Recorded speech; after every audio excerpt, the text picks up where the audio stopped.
kelima itu diikuti oleh para perempuan di seluruh Indonesia dan bahkan di luar negeri. Pertama jurnal Juli, kok yang nulis dikit gitu. Kita perpanjang jurnal Agustus gitu kan. Terus akhirnya Agustus nggak banyak juga yang ikut. Akhirnya September itu kita gencarkan, ayo jurnal September setiap hari selama 30 hari bikin 3 paragraf setiap hari dengan tema rumah. By the way, waktu kita bedah naskah ya, banyak yang nangis loh. Ya, seperti flashback sisa masa lalu yang memang membekas sekali. Saya nggak punya kamar pribadi, rumah saya nggak punya halaman saya adalah langsung jalan raya. Dan saya kalau mau ke kamar mandi, saya harus keluar ke jalan raya baru masuk kamar mandi dan nggak punya WC. WC-nya tuh jumbleng. Akhirnya baru diluncurkan bulan Juli ya. Bulan Juli, bayangkan September, Oktober, November, Desember, Januari, Februari, Maret, April, Mei, Juni, Juli. 10 bulan kayak orang hamil. Lahirlah sebuah karya.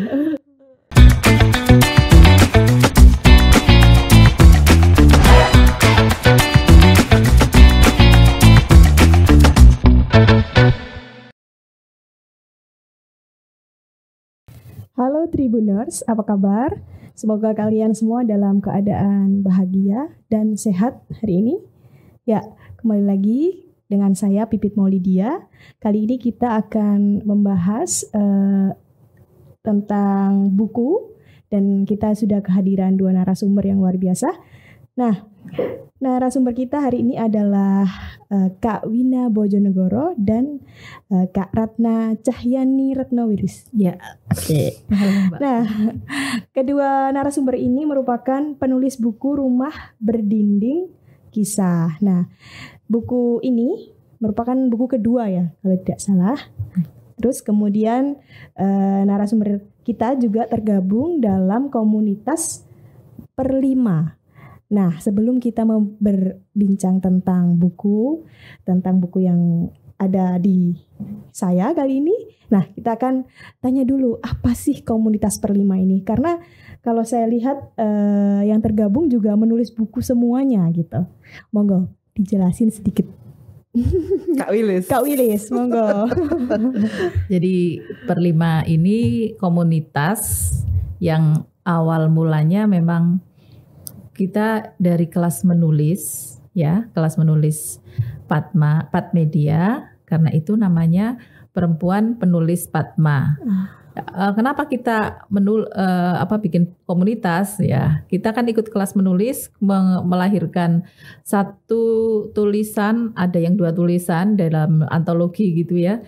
Setelah itu apa gitu loh. Setelah buku juga dinikmati oleh pembaca, lalu apa? Masa langsung bubar gitu ya. Jadi ayolah kita teruskan dengan berkomunitas. Nah, itu sejarah singkatnya. Gitu. Jadi para penulis, terutama penulis perempuan ya, karena memang kita anggotanya semua perempuan. Dan jadi dari perempuan untuk perempuan gitu. Oke. Luar biasa banget. Itu semuanya kalau boleh tahu jumlahnya berapa? Sekarang 97 ya, 97. Wow. Kita baru 1 tahun lebih lah, karena tepatnya sih 30 Maret ya. 30 Maret waktu itu 2021 masih pandemi gitu ya. Jadi kita kumpul gitu ya di sebuah hotel. Hotelnya terus akhirnya ya kita buat komunitas, tapi kita bikin dengan serius ya. Jadi ada ADART, jadi ada nanti kita harus bikin pertanggungjawaban. Ya, ada badan hukum gitu ya. Jadi supaya bukan cuma semangat di awal aja gitu, terus habis itu bubar gitu. Jadi kalau ada ADART kan ada rencana kegiatan selama minimal 1 tahun gitu ya. Jadi akhirnya bikinlah malam itu kita brainstorming di sebuah hotel di mana Kak? Kota tua pokoknya. Ya. Hotelnya tuh nyempil di daerah perniagaan Surabaya Utara gitu ya, di sana. Dan asik juga sih sebenarnya hotelnya, kalau malam sunyi gitu loh, karena jadi tenang gitu, kita bisa ngobrol-ngobrol sampai malam. Akhirnya melahirkan komunitas itu. Ya. Nah, kalau saya dengar tadi ternyata yang tergabung juga ikut pelatihan menulis. Nah, bisa diinformasikan pelatihan menulisnya seperti apa gitu? Karena kalau menurut cerita juga itu udah sampai beberapa batch ya sekarang. Betul. Ya, jadi ini semua tuh diawali dari pandemi ya. Ketika pandemi saya nggak bisa kerja, kan karena pekerjaan saya dunia pariwisata, saya terus bengong kan, ngapain gitu, kerja nggak bisa, terus tidak produktif. Akhirnya saya ngobrol dengan 1-2 orang, gimana kalau kita bikin kelas menulis, tapi yang angkatan pertama tuh waktu itu gratis. Nah tapi walaupun gratis, saya dan teman-teman itu bisa mengajak para penulis senior di seluruh Indonesia untuk jadi narasumber. Syaratnya cuma satu, beli buku saya waktu itu, Art, Love and Journey. Beli buku ini dapat kelasnya gratis. Nah, oke, waktu itu saya dan Bang Damuri mikir siapa aja yang bisa kita ajak untuk menjadi narasumber. 10 minggu kita lewat WA. Ternyata salah satu muridnya Kak Wilis, terus kemudian Kak Vivin, Kak Windy dan lain-lain tuh bikin lagi Kak, angkatan kedua berbayar gak apa-apa gitu. Nah akhirnya berbayar, tetap 10 minggu dengan silabus yang dikembangkan. Kemudian kita bikin dan alhamdulillah batch 2 tuh yang ikut perempuan semua.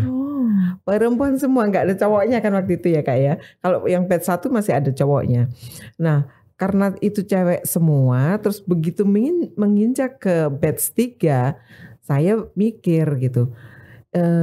Ini lulusan banyak. Angkatan pertama itu yang menghasilkan tulisan 25. Angkatan 2 yang menghasilkan tulisan 25. Yang gak nulis ada, yang gak berhasil, maksudnya gak berhasil sampai akhir dengan tenggat itu. Akhirnya saya mikir di batch 3 tuh mikir, ini lulusan banyak. Nanti kalau ada lagi batch sekian, masa ini potensi ini dibiarkan begitu saja? Nah akhirnya di situ saya ngobrol sama Kak Wilis dan kawan-kawan yang seluruh panitia peluncuran batch 1 itu akhirnya menjadi pengurus per 5. Gimana kalau kita bikin pertama namanya KP3 gitu ya, Komunitas Penulis Perempuan Padma gitu. Ini kok kayak pelabuhan gitu. Akhirnya jadilah per 5. Terus dari situ para lulusan yang sudah selesai bikin buku itu akhirnya kita tawarin kalau mau masuk per 5 syaratnya begini, harus sudah punya buku yang ber-ISBN atau sudah tulisannya sudah ditayangkan di media mainstream. Nah itu salah satu ya, atau ya sudah menerbitkan buku ber-ISBN walaupun antologi, kemudian karyanya sudah diterbitkan oleh media mainstream. Itu boleh mendaftar di per 5. Nah cara daftarnya gimana? Nanti ada link di IG ya Kak ya, di IG-nya per 5 dan itu Facebook juga dan ada. Facebook itu ada linknya, nanti diisi di situ. Apakah berbayar? Iya dong, kita berbadan hukum ya kan, dan kegiatan kita terstruktur, setahun tuh ngapain, tapi murah, 150 setahun. Nah waktu daftar itu 100, tapi kembali berupa kaos dan ID card.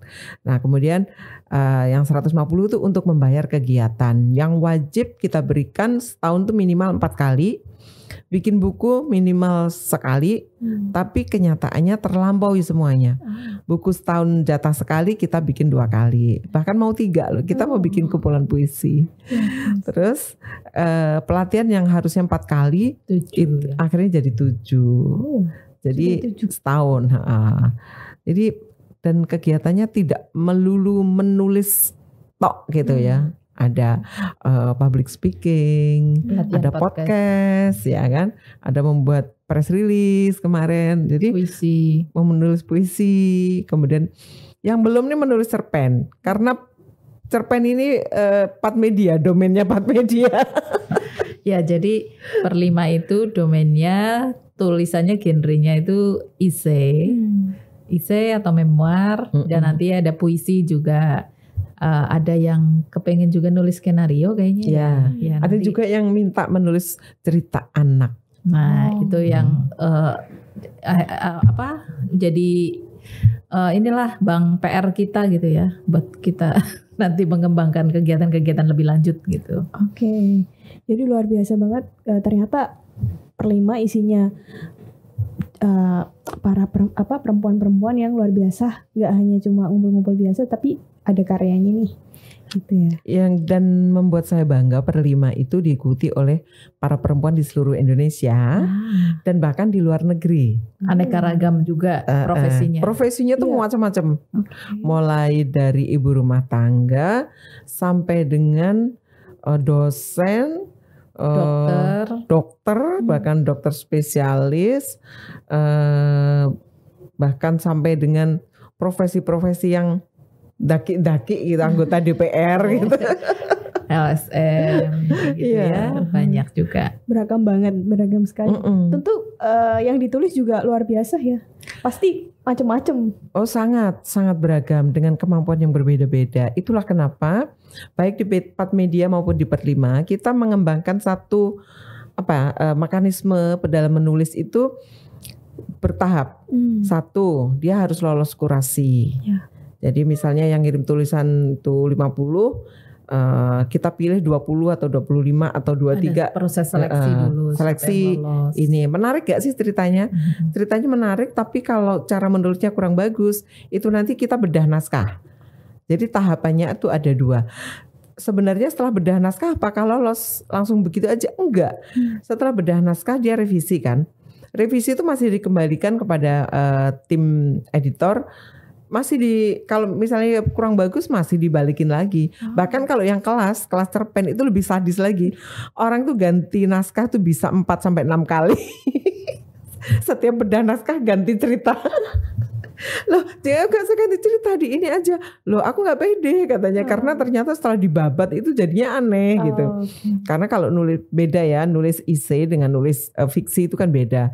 Fiksi itu teorinya itu ada gitu ya, teorinya tuh lebih kental gitu, karena misalnya alurnya bagaimana, logika ceritanya bagaimana, setting waktunya masuk akal enggak, karakter pelakunya ini tergambarkan atau enggak, jadi itu penilaiannya macam-macam. Jadi kalau bedah naskah itu ibaratnya kayak kawah Chandra di muka gitu. Jadi itu yang ditakuti tapi sekaligus dikangeni sama murid, yang akhirnya dari murid-murid itu masuk ke per 5 mengalami hal yang sama tapi bukan fiksi. Intensitasnya lebih ringan lah gitu ya, karena kita esai kan berdasarkan kisah nyata, fakta gitu ya. Fakta dan ditulis dengan cara populer gitu ya. Jadi tapi kebiasaan dengan sistem kurasi, editing kayak gitu tetap dipertahankan gitu. Jadi artinya sebuah tulisan sampai layak dibaca itu ada prosesnya gitulah. Jadi nggak cuma asal nulis terus asal tipe-tipe aja gitu asal ya. Curhat. Oh, asal curhat nggak boleh. Itu boleh. Tidak boleh, terlarang. Jadi belum menerima naskah yang curhat-curhat. Iya, itu zaman dulu kan ada tuh majalah yang mama papa gitu ya. Ceritanya menderita banget gitu. Kalau kita selalu harus ada value yang diambil dari tulisan ini tuh apa gitu. Nah, karena kental banget tuh ya, maksudnya tidak boleh hanya sekedar curhat. Nah, dari pemilihan topik pun kan akhirnya diperhatikan juga nih sama si penulis. Terus untuk proses menulisnya kan harus sesuai dengan yang sudah dilatihkan, meskipun memang tidak terlalu lebih santai ya tadi katanya. Nah, kalau untuk tulisan sendiri, terutama dalam menulis esai ini. Nah, ini untuk menulis kan ada konflik tuh di dalam penulis itu kan harus dijaga ya supaya pembacanya juga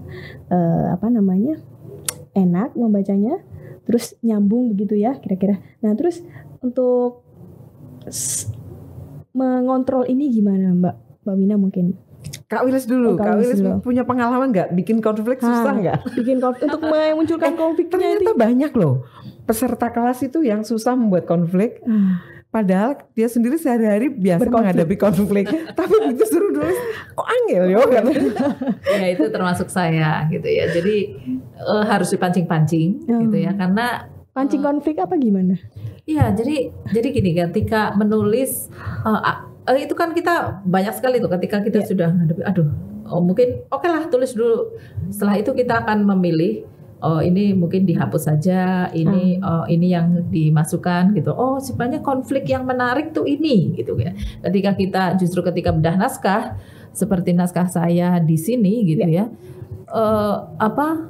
ada beberapa yang harus di-cut gitu ya. Ada beberapa di-cut. Nah, yang menarik tuh sebenarnya yang ini nih malah nih cerita tentang tanaman yang ada mimiannya itu gitu ya.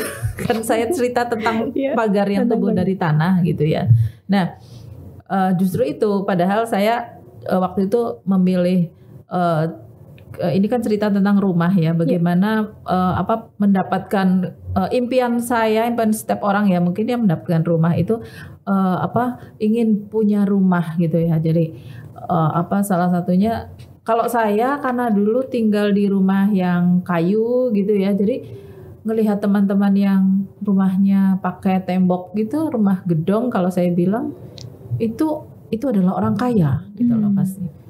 Kamu orang kaya ya gitu, rumahmu pakai tembok gitu loh.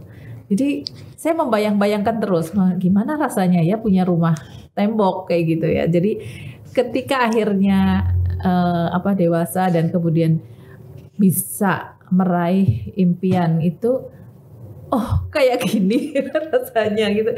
Mungkin orang lain biasa gitu, tapi ada sampai sekarang pun ada masih saya masih suka amazing sendiri gitu ya, memiliki itu. Nah mungkin saya pengen cerita tentang itu, tapi mungkin yang para editor enggak, yang menarik justru yang ini gitu.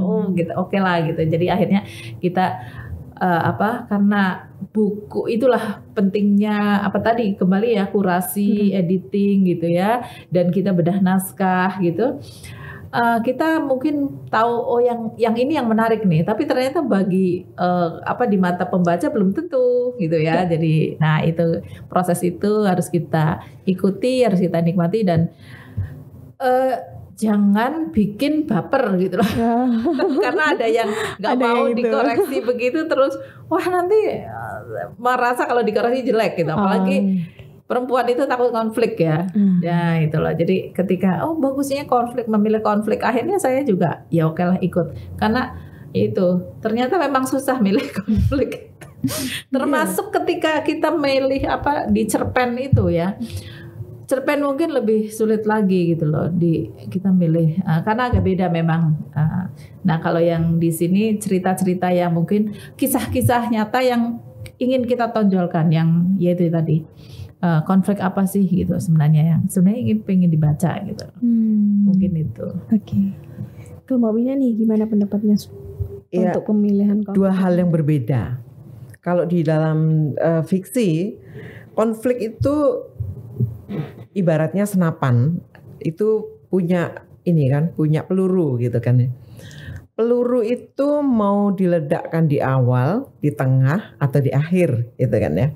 Nah, saya lebih suka kalau konflik itu dibangun pelan-pelan dari depan, kemudian diledakkan di akhir. Kalau anak-anak sekarang bilangnya apa? Plot twist.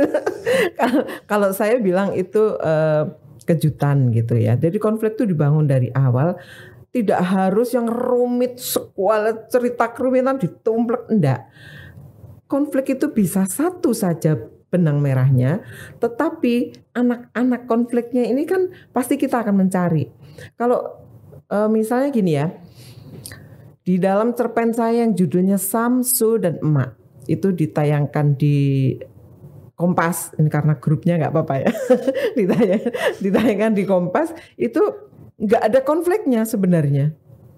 konflik utama itu nggak ada, tetapi remahan-remahan, mulai dari dia ceritanya cleaning service, office boy, bekerja di Jakarta, dia harus nyicil motor, dia harus puasa karena nggak cukup uangnya untuk makan, dengan UMR dia harus kredit rumah di Tangerang gitu kan, akhirnya dia nggak bisa pulang kampung. Nah, tapi justru bosnya itu namanya busu yang beragama lain itu malah ikut puasa dan dia menabung uang makan siangnya untuk memulangkan si office boy. Sebenarnya nggak ada masalah, nggak ada konflik gitu. Nah, tetapi perjalanan dia pulang kampung itulah remahan-remahan itu dibangun sehingga pembaca itu merenung gitu. Ah iya di bandara tuh ada peristiwa apa? Bagaimana seorang office boy bisa naik bandara, bisa naik pesawat, tapi nggak bisa beli minuman kopi karena kopi satu cangkir 70.000, 40 sampai 70.000 gitu kan? Jadi itu saya gambarkan betapa kehidupan kapitalisme itu sangat kejam bagi orang bawah gitu. Seorang office boy dengan gaji UMR di Jakarta, pulang kampung tiketnya dibelikan, tapi dia mau beli kopi itu gak bisa, gak berani. Dia hanya memegang satu botol minuman air mineral yang dibeli di luar bandara. Dan bagaimana dia pulang malah dimarahi sama emaknya. Gak usah pulang. Gak usah pulang, emaknya di Bojonegoro. Kalau tahu kayak gitu mendingan gak usah pulang. Kalau mau tilik kampung itu bisa kapan saja, gak harus lebaran. Karena kalau lebaran tiketnya mahal. Perenungan-perenungan itulah yang kadang-kadang tuh tidak terfikirkan oleh orang pembaca, itu tidak terfikirkan ini konflik besar atau kecil, tetapi ketika membaca dia bisa merenungi itu. Tuh. Nah, berbeda banget dengan tulisan esai. Kalau tulisan esai itu memang bacaan ringan ya. Kita kadang-kadang tuh nggak perlu memikirkan konflik, tetapi ada sesuatu yang menjadi apa istilahnya pemantik orang untuk perlu membaca ini. Kalau tulisan saya di buku ini kebetulan saya punya masa kecil yang menyedihkan. Saya nggak punya kamar pribadi. Rumah saya nggak punya halaman saya adalah langsung jalan raya, dan saya kalau mau ke kamar mandi saya harus keluar ke jalan raya baru masuk kamar mandi, dan nggak punya WC-nya tuh jumbleng. Tahu nggak kamu jumbleng? Tahu dong. Masih tahu. Nah, orang kota banyak yang nggak tahu jumbleng itu apa gitu. Nah, saya ceritakan di sini itulah yang bikin saya dendam. Makanya saya dendam. Saya nanti kalau sudah punya uang harus beli tanah yang luas, menanam banyak pohon supaya saya bisa leluasa menebus apa yang tidak saya miliki di masa kanak-kanak. Jadi dan tercapai ya. Dan tercapai, alhamdulillah. Gitu Mbak Pipi. Jadi kalau nulis pengalaman nyata itu sebenarnya kan gampang ya. Karena kita nulis kisah kita sendiri. Tulis aja dulu seret semuanya. Baru kemudian setelah dipikir mana yang taruh depan, mana yang taruh tengah. Sebuah tips nih. Nah, mana yang di belakang. Nah, bisa ditukar-tukar. Betul. Jadi fleksibel. Jadi kayak ini kayak itu apa istilahnya? Kalau pintu tuh jangan dibuka semua dulu. Biarkan tertutup, nanti dibuka di belakangan. Jadi setiap membuka lembaran tuh ada sesuatu yang baru. Gitu. Ada misterinya. Betul. Boleh minum ya? Iya. Jadi kalau saya melihat gini ya, ini kan cerita tentang rumah. Bagaimana tentang mempertahankan rumah atau kenangan tentang sebuah rumah yang pernah ditinggalin gitu ya. Artinya apa? Kita semua saya kira dan anak-anak gitu ya terutama punya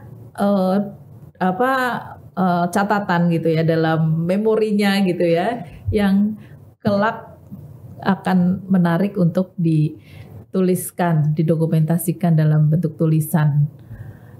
Jadi penting sekali ketika seorang mau bangun rumah itu kan sebelum bangun rumah harus ada pada umumnya ada rumah tangga ya. Nah, ketika mau bangun rumah tangga itu ada punya visi gitu ya, punya visi ke depan nanti ketika rumah itu akan setelah berumah tangga kita akan punya rumah meskipun mulai dari ngontrak ya, mungkin tinggal di rumah dinas, mungkin tinggal di rumah mertua gitu ya. Dia akan mengisi kenang-kenangan anggota keluarganya itu nanti akan seperti apa gitu loh. Karena mungkin ini kita baru 1-2 kisah yang diceritakan gitu. Sebenarnya kalau bisa berjilid-jilid ya, kalau misalnya mau kita fokuskan lagi gitu ya. Ada nanti serial parenting. Gitu. Nah itu dia. Jadi sebenarnya bangunan rumah itu kan mungkin kalau dilihat hanya secara fisik ya, tapi kita kan makanya di balik dinding-dinding itulah dinding-dinding rumah kita ini menyimpan segala kisah yang terjadi. Nah, ketika kita akan membuat bangunan rumah itu dan mengisinya, nah ini kata proses mengisinya ini. Nah, penting sekali bagi keluarga-keluarga ini untuk nanti konten rumah itu seperti apa sih gitu ya kan. By the way, waktu kita bedah naskah ya, banyak yang nangis loh. Seperti flashback. Iya. Ya, karena sambil mengingat kisah-kisah lama gitu, kisah masa lalu yang memang membekas sekali dan saya katakan, ini sebenarnya kalau misalnya itu difilmkan itu sangat filmis gitu loh. Sampai seperti itu. Jadi saya pikir penting untuk kita mungkin ya sekarang pasangan-pasangan muda yang sedang mulai berburu rumah gitu ya. Nanti bagaimana nih dengan menyiapkan anak-anak biar punya kenangan atau peristiwa yang ya apapun nanti bisa diceritakan oleh mereka. Nah itu penting gitu. Oke. Nah, Dan buku ini layak dibaca oleh semua orang, terutama para orang tua yang sudah punya anak, supaya mereka bisa belajar bagaimana menghargai anak-anaknya, menyiapkan anak-anaknya, karena rumah bagi anak-anak itu ternyata penting, penting banget. Bahkan ada yang sampai tidak bisa melupakan rumah itu karena memorinya sangat kental. Ada yang sampai pindah rumah itu sampai harus pedih banget gitu karena ada peristiwa-peristiwa di situ. Nah, ini wajib dibaca oleh semua orang tua yang sudah punya anak, bagaimana mereka memperlakukan rumah untuk anak-anak mereka. Anak-anak. Oke. Pertanyaan pertama aja udah luar biasa nih. Tentang topik. Soalnya kalau untuk perlu diketahui sama teman-teman Tribuner semuanya bahwa memang saya tadi baca tulisannya Mbak Wina sama Kak Wina sama Kak Wilis soal rumah ini, soal kisah rumah ini. Ya memang di dalamnya tuh mengenang memori masa lalu sekali gitu loh, dan bisa jadi acuan untuk mimpi-mimpi kita di masa depan. Nah, kalau dari Kak Wilis sendiri, ini kan tulisan keberapa kalau saya boleh tahu? Nah, Kak Wilis ini merupakan ketua Perlima. Nah, kabarnya tadi saya selanti sebentar. Jadi sebelumnya memang bukan background penulis ya, bukan suka menulis atau gimana. Terus kemudian mungkin nulisnya nulis ini Mbak, nulis status. Oh iya. Semua orang mungkin nulis bisa blog. Oke. Dulu jadi waktu awal-awal 2008 sekian itu saya nulis blog, tapi nulisnya itu juga prinsipnya gini, saya akan nulis tentang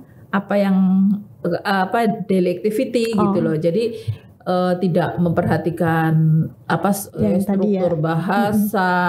Saya kayak orang ngomong tapi saya tulis gitu loh. Sementara sebenarnya ya ini perlu digarisbawahi bahwa bahasa tulisan buku gitu, di buku terutama ya harus berbeda dengan bahasa lisan gitu, bukan lisan yang kemudian dituliskan gitu. Karena itu ada kita harus memperhatikan ya itu tadi seperti struktur bahasa, kita pelajaran bahasa Indonesia lagi gitu ya. Kita harus ingat subjek, predikat, keterangan itu jelas gitu ya. Ini orang ini lagi nulis apa, ngomong apa gitu loh.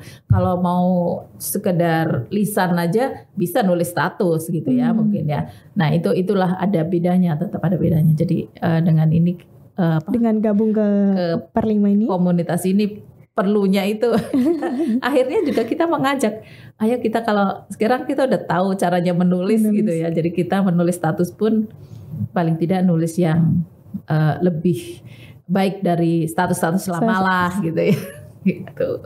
Oke. Nah, ini berarti tulisan keberapa kalau boleh tahu nih? Yang dibukukan mungkin? Loh, yang dibukukan. Kalau ISE ini ISE dengan 4 media ini yang ketiga ya Kak ya. Ayah dulu kan? Ayah, terus yang stres itu, terus ini. 4 ya. Itu yang COVID yang buku pertama. Jadi sebelum ini kan buku kedua per 5. Nah, ada buku pertama itu adalah COVID bungkusan boyband dan menunggu kabar baik. Nah, ini ceritanya random tapi waktu itu banyak yang cerita tentang peristiwa COVID ya. Tapi ada juga yang bukan gitu ya. Nah, jadi ini yang keempat dengan 4 media kalau untuk ISE. Tapi kalau ada juga saya juga menulis di alumni gitu ya. Terus ada grup perempuan menulis juga di IG gitu ya. Ada juga, jadi mungkin ke-6 apa ya kalau nggak salah. Jadi Kak Wilis ini akhirnya jatuh cinta dengan menulis ya, dan memilih jalannya di sini. Saya kira iya, karena saya banyak waktu sekarang, jadi mau ngapain gitu ya. Terus ternyata menulis ini membuat saya menemukan bahwa dengan menulis ini membuat saya harus membaca kan, yang jelas. Jadi membaca itu kan sama aja proses belajar lagi gitu loh. Karena yang dibaca itu kadang-kadang harus, ini maksudnya apa? Terus kemudian kita juga dengan bantuan dengan adanya teknologi ini kita bisa manfaatkan sebesar-besarnya riset gitu ya. Ketika kita mau nulis pengalaman masa lalu, kita bisa melihat apa sih yang terjadi di zaman dulu gitu ya. Sekarang dengan Google kayak gitu itu sangat bisa membantu. Jadi kenapa tidak kita banyak di rumah ya setelah pandemi ini, ya sudah manfaatkan itu, dan menulis ini membuat yaitu otak mungkin tidak berhenti berpikir ya, bahaya kan kalau sampai berhenti berpikir. Dan yang penting ini ya mungkin menorehkan nama saya untuk paling tidak di dalam buku gitu ya. Suatu saat mungkin anak saya mungkin sampai sekarang dia cuma selamat mama ya nulis gitu, tapi mungkin dibacanya enggak. Siapa tahu nanti ya gitu. Siapa tahu nanti mungkin anak-anak mereka gitu. Gitu. Ini nama nenekku gitu. Kalau Mbak Wina sendiri ini kan sudah berkecimpung lama nih di dunia menulis ya. Udah nggak 1 tahun, 2 tahun, 3 tahun. 33 tahun. 33 tahun. 88 ya? 88. Jadi waktu itu masih mahasiswa. Baru mahasiswa. Jadi karena pengalaman yang luar biasa udah 33 tahun. Nah, ini untuk untuk pemilihan konflik sendiri kan ya mungkin sudah terlatih ya, beda dengan mungkin saya atau yang mungkin masih baru. Nah, kalau di sini ini kan ada banyak penulis. Totalnya 23 ya? Sekitar 23 penulis. Nah, gimana? Karena karena Kak Wina termasuk yang dalam prosesnya ya, peluncuran buku ini, kurasinya gimana? Untuk milih-milihnya itu apa nggak susah? Butuh waktu berapa lama sih untuk mengoreksinya ini?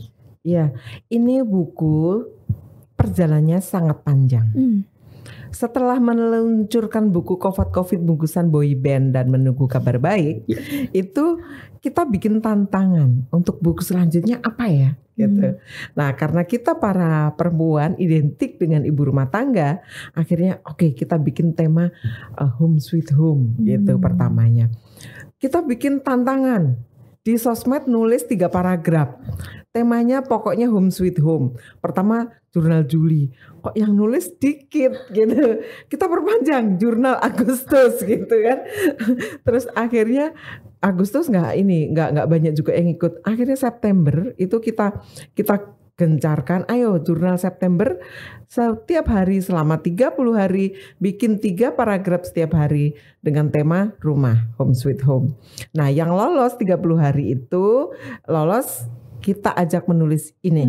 Tapi ini bukan yang ditulis di sosmed. Ini adalah cerita lain yang lebih lengkap. Syaratnya ada tema rumah, boleh rumah masa lalu, rumah masa kini maupun rumah impian, tetapi 10.000 CWS gitu. Dan foto-fotonya harus ada. Begitu cerita udah selesai, bingung cari foto. Itu seru sekali perjalanan buku ini. Panjang sekali mulai dari September, bayangkan.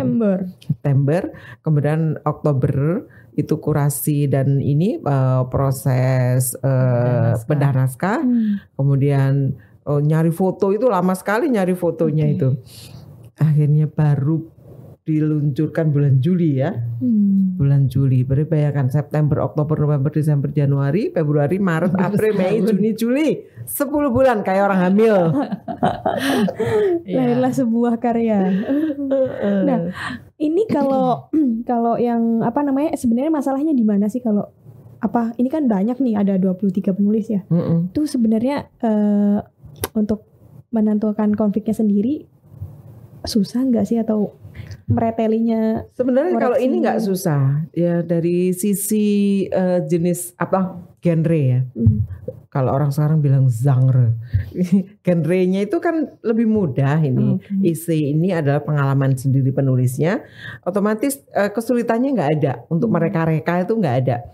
Hanya perlu keterampilan menyusun cerita secara runut gitu ya, dan bagaimana memilih diksi. Saya kalau bedah naskah selalu bilang, misal begini nih ya, aku mencari sepasang mata yang pernah ku kenal di masa lalu. Bayangkan itu kalau ditulis dengan biasa, kayaknya matanya bentuknya meleok gitu loh ya. Dulu tuh aku ingat pernah melihat mata seperti itu. Bandingkan kalimat yang pertama tadi dengan kalimat yang kedua kan beda. Nah, kalau konflik itu otomatis hanya tinggal menggeser-geser saja. Yang menarik dijadikan pembukaan apa nih? Kemudian ada nggak detik-detik yang ditunggu oleh pembaca? Ini kalau sudah dikasih yang cerita yang runut, tembakannya apa ini? Gitu. Kalau saya ingat ceritanya Ocha itu tembakannya seru sekali. Dia ternyata anak angkat. Dan dia ternyata ditinggal ibunya. Nah gitu, aduh, dia sampai nangis berderai-derai gitu kan. Dikasih surat pertama dari ibunya, sekaligus merupakan surat terakhir gitu. Seru sekali. Jadi ceritanya itu sangat menarik. Cerita sudah sangat menarik. Kemudian yang kesulitan pertama itu ya, jadi hanya menyusun. Bagaimana pembukaan yang menarik dan penutup harus ada sesuatu gitu ya. Hikmah yang mau disetorkan ke pembaca itu apa. Nah yang kesulitan yang besar justru adalah memilih diksi. Karena kalau diksi yang kita pilih biasa saja ya nggak menarik. Harus ada frasa yang segar, diksi-diksi yang lebih baru, yang lebih apa istilahnya ya, lebih kekinian gitu ya. Jadi buku ini walaupun ceritanya boleh jadi cerita lama, tetapi harus ada penyegaran-penyegaran sehingga pembaca tuh mendapatkan sesuatu, bukan sekedar membaca kisah orang. Gitu. Oke. Nah, kalau pertanyaan ketiga mungkin ya. Kalau dalam menulis sendiri, yang saya sudah sempat saya tanyakan tadi, gimana sih supaya nulis tuh enak gitu. Tadi Kak Wilis sebut dan Kak Wina sebut, ya kita nulis aja nanti nanti dirancang lah setelah semuanya jadi mungkin dirancang atau seperti apa untuk menulis ini supaya mungkin untuk teman-teman awam ya kalau mau menulis kisahnya misalnya dalam karya isi itu apa sih yang harus aku lakukan nih memilih konfliknya dulu atau ngapain gitu? Kalau saya memang biasanya kita setelah ada tema gitu ya, itu kan akan memudahkan kita. Tema yaitu tema rumah. Otomatis udah langsung kita mau nulis tentang apa nih? Rumah itu secara fisik apanya gitu ya. Jadi itu juga salah satu bagian dari diskusi kita ya gitu. Nanti rumah fisik secara fisik itu mungkin pintunya kayu jati dari tahun berapa kayak gitu. Tapi ternyata bukan itu yang ditekankan gitu kan. Nah, tapi segala kisah yang terjadi di balik dinding rumah itu. Nah, yang paling berkesan apa sih ketika rumah kita mau bercerita tentang rumah. Nah, dari kita punya cerita tentang ini nih, ya. Misalnya kenapa saya terkesan dengan pagar yang tumbuh dari tanah gitu ya? Karena dulu rumah saya juga begitu, pagar zaman dulu kan pagarnya tanaman. Gitu. Kenapa kok kita sekarang harus pagar yang masif gitu ya, tembok bahkan kunci tinggi gitu ya, pakai duri-duri kayak gitu. Kadang-kadang kenapa tidak kembali ke pagar tanaman yang lebih hijau, lebih enak dipandang mata dan lebih ramah gitu ya kalau saya inginkan. Dan itu karena kenangan masa kecil saya akan rumah saya dulu gitu loh. Jadi itu makanya kaitannya tadi ya saya ingin bilang kenapa penting menciptakan peristiwa, menciptakan kenangan bagi anak-anak yang positif gitu ya, yang bisa jadi itu adalah bagian dari mimpinya gitu. Jadi saya ketika punya begitu dapat KPR gitu ya, rumah KPR, terus pokoknya pagarnya begini, pagarnya itu harus dari tanaman gitu. Nah, jadi meskipun kemudian akhirnya kita juga membuat pagar besi gitu ya, tapi tetap ada tanaman gitu. Nah, itu karena satu hal yang membekas sekali dari kenangan lama. Nah, mungkin dari sisi itu kita bisa mulai tuliskan apa saja sih, tuliskan dulu lah yang seperti tadi. Banyak juga mungkin penulis-penulis yang ini udah coba tulis dulu, tapi nanti jangan berhenti di situ ya. Biasanya kita endapkan sehari 2 hari, jangan terlalu lama juga ngedapnya, nanti lupa gitu ya. Nanti kelamaan jadi malas gitu ya.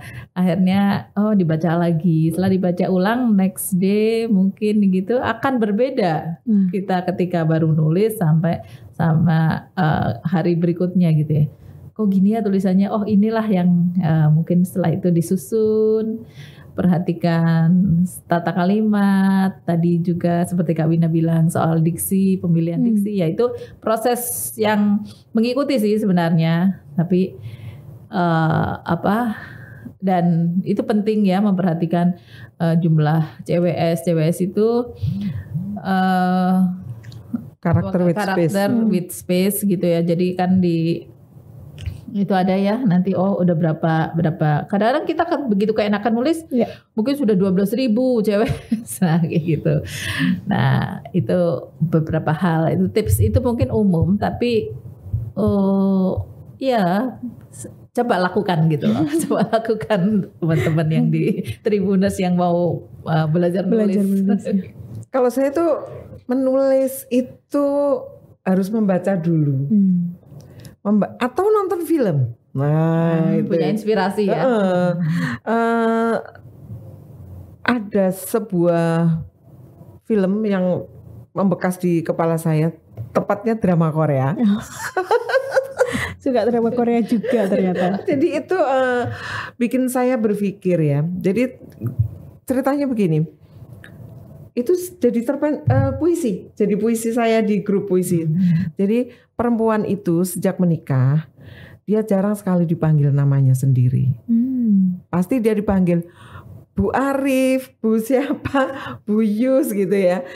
Kalau di orang terutama yang orang kantoran gitu ya, jarang dipanggil namanya sendiri. Nah, kemudian si istrinya nih ibu rumah tangga yang kalau dia bisa menempatkan apa sesuai dengan begitu. Sehari istrinya pergi piknik, suaminya bingung. Ini kok nggak bisa nyala? Ini kaos kakiku di mana? Ini apa? Nah, itulah kesempatan istrinya dibalik ya, sekarang kamu yang bingung, aku yang bersenang-senang. Dan dia ya jeleknya gitu, aku minta cerai karena selama ini aku nggak pernah dipanggil nama aku sendiri. itu jadi ada puisi, jadi puisi. Dan saya kepengen nulis cerpen juga tentang itu. Bagaimana seorang perempuan tuh identitasnya tuh lesap di sebuah negara patriarki. Nama yang dilahirkan oleh bapak ibunya dengan puasa, dengan bancaan ini itu, nuliskan nama, milihkan namanya aja berbulan-bulan gitu kan, dibikinkan akte. Terus begitu ternyata dia bersuami, hilanglah itu, diganti dengan panggilan Bu Joko. Bu Joko punya S. Nah itu menarik loh untuk ya, dibuat. Riset ya, jadi riset juga penting gitu ya. Nah jangan lupa gitu. Seperti yang disampaikan Pak Budi Dharma ya. Cerpen atau tulisan itu seperti gunung es, puncak gunung es. Nah puncak gunung es kan puncaknya kan kecil. Itu hasilnya. Tapi yang besar itu yang tidak kelihatan mungkin itulah risetnya. Jadi kita harus memang banyak riset. Jadi kalau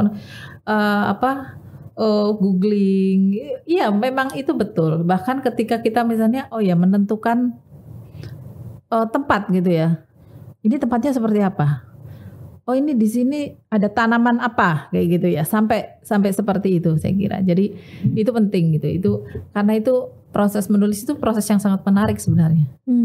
Jadi karena melibatkan banyak hal. Jadi disitulah literasi. Dan Mbak Pipit dan Tribuners, kalau mau menulis jangan menutup telingamu dengan headset. Ke terminal, ke pasar, kemana itu jangan menutup telinga dengan headset kalau mau jadi penulis. Kenapa? Karena banyak yang bisa kita dapat dari telinga kita ini. Contohnya cerpen saya Perempuan yang Menanti, itu ditayangkan di sebelah, ditayangkan di koran sebelah itu. Terus itu hasil dari saya nguping orang di pasar. Jadi penjual itu sama-sama curhat gitu tentang suaminya yang gak pulang-pulang gitu. Ternyata pergi dengan bilangnya begenggek. Nah itu jadi saya cerpen Perempuan yang Menanti. Jadi setiap saya pergi, saya tidak pernah memasang headset. Itu karena saya kepingin nguping apa saja yang ada di sekitar saya. Bahkan teman saya aja curhat jadi cerpen. Waduh. Hati-hati loh Mbak. Tapi ya tentu saja pakai nama ini dong, pakai nama samaran. Hanya kalau yang bersangkutan membaca, loh kok mirip ya? Ayo traktor. Jadi kalau berteman dengan penulis itu emang harus hati-hati gitu ya. Apalagi menyakiti hati penulis. Aduh. Hati-hati, nanti saya bunuh.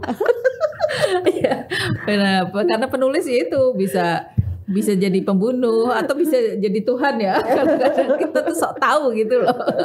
Kalau Tuhan kan maha tahu ya. Kalau kita sok tahu. Karena bahkan ada yang kapan itu saya baca di ini. Kalau patah hati jangan curhat di medsos. Tulis gitu. Jadi duit. Tulis. Jadi cerpen, jadi novel gitu. Iya. Perlu gitu lah. Loh, saya nulis novel yang The Soul Moonlight Sonata itu adalah karena saya nganggur. Jadi ketika saya bos saya pindah, saya minta pindah juga, tapi di bagian yang lebih santai. Saya kesini bagian quality assurance, itu kerjanya sebulan sekali. Jadi ibaratnya nganggur kan itu. Saya di ruangan di depan laptop, tapi menulis novel. Jangan ditiru. Seolah-olah ini jadi termasuk makan gaji buta gitu. Makan gaji buta. Bayangkan novel tuh 360 halaman 3 bulan loh. Jadi 1 bulan 100 halaman. Iya. Kadang-kadang kita nulis 6 halaman aja sudah. Wah, Ya Allah, 6 halaman aja dikejar-kejar 10 bulan loh. Ini 10 bulan ini. Makanya.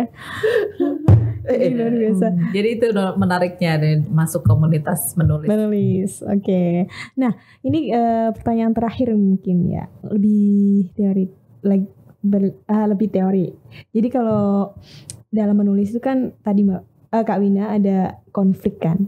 Nah, ini kalau udah konflik yang memuncak, mungkin saya juga pernah mengalami hal itu ketika kita udah nulis konfliknya nih.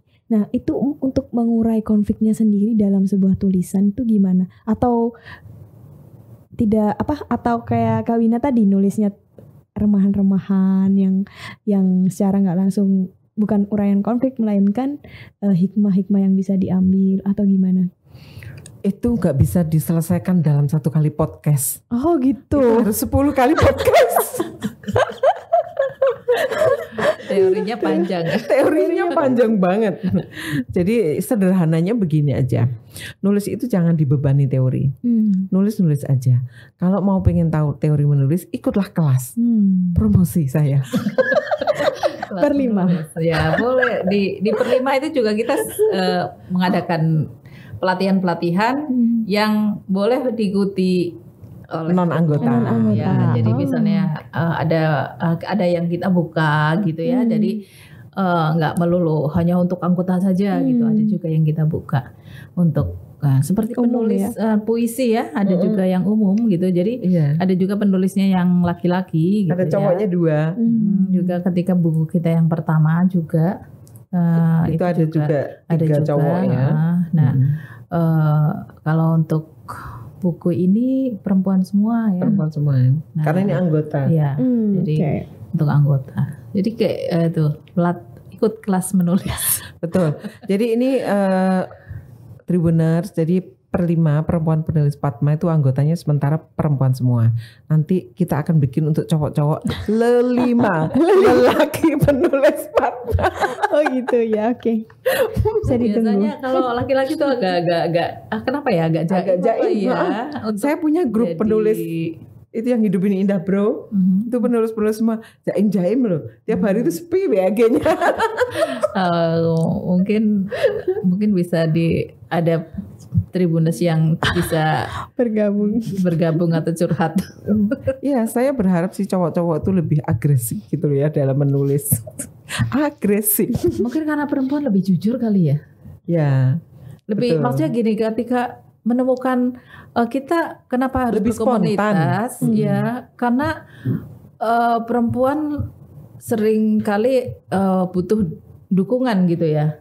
Jadi butuh support system di mana kita bisa saling itu tadi curhat, tapi ya curhatnya tuh tentu saja yang ada inilah ya, bukan cuma kalau bahasa anak sekarang mungkin bukan menye-menye aja gitu ya. Bagaimana cara sampai ke mungkin hanya sekedar mendengarkan atau sampai kalau bisa sih sampai ada solusinya kayak gitu. Karena itu di per 5 udah macam-macam anggotanya. Jadi kita tuh bisa curhat macam-macam lah gitu ya. Ada psikolog, ada dokter, ada dosen macam-macam. Ya, jadi kita juga ada program, ada Sumatan gitu ya, setiap 2 minggu sekali gitu diisi oleh anggota juga. Mau tentang psikologi atau tentang kesehatan gitu ya. Jadi kita bisa berbagi di situ, berbagi ilmu yang punya ilmunya jadi narasumber dari anggota gitu. Kemudian biasanya seru ya, kita banyak tanya-tanya kayak gitu. Oke, jadi untuk pertanyaan terakhir tadi jawabannya adalah segera mengikuti kelas menulis. Ikut kelas menulis atau ikut komunitas per 5. Oke. Dan satu lagi Mbak, satu poin. Kenapa perempuan itu harus berkomunitas? Kenapa perempuan itu harus menulis? Karena perempuan itu secara psikologis butuh berkata-kata lebih banyak dari laki-laki. Okay. Ini psikologis loh ya. Jadi kalau laki-laki butuh bicara, aku lupa teorinya, 400 kata gitu. Perempuan tuh bisa 10 kalinya. Jadi itulah kenapa menulis. Kalau ngomong susah, menulis. Tulis saja. Betul. Jadi kalau suaminya yang cerewet gitu hati-hati ditulis sama istrinya. Ya. Terima kasih sudah memberikan curahan hatinya. Curahan hati. Pengalamannya, berbagi pengalamannya dalam menulis buku ini, Rumah Berdinding Kisah. Nah, buku ini tadi juga sudah dipesan oleh Kak Wina supaya orang tua juga ikut membaca karena pesan-pesan di dalamnya banyak mengandung pesan di dalamnya ya. Jadi tentang bagaimana rumah itu sangat penting untuk membangun memori untuk keluarga, anak-anak gitu ya.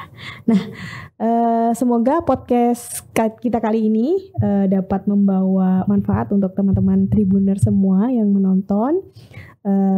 Kita juga ucapkan terima kasih untuk Kak Wina, Kak Wilis atas kehadirannya. Mungkin ada pesan atau apa yang mau disampaikan sebelum kita akhiri? Jangan lupa belilah buku ini, Rumah Berdinding Kisah. Gimana caranya beli? Beli pada penulisnya masing-masing. Oh, okay. Bisa ke Kak Wilis, bisa ke saya, atau ini ada nama-nama ini. Oke. Kenapa? Karena buku ini sangat inspiratif. Para orang tua, jagalah kenangan dalam rumah itu, karena kenangan itu abadi. Okay. Bisa jadi kenangan itu adalah sebuah mimpi. Betul. Mimpi yang terwujud di masa depan. Ya seperti mungkin sebagian besar kita ya akhirnya mewujudkan impian itu. Kita mungkin tidak tahu bahwa itu semesta mencatatnya. Wah ternyata itu dulu ya seperti itu. Dan sekarang baru bisa sekarang gitu ya. Jadi impian itu kalau belum terwujud sekarang, siapa tahu nanti. Jadi bersabarlah gitu.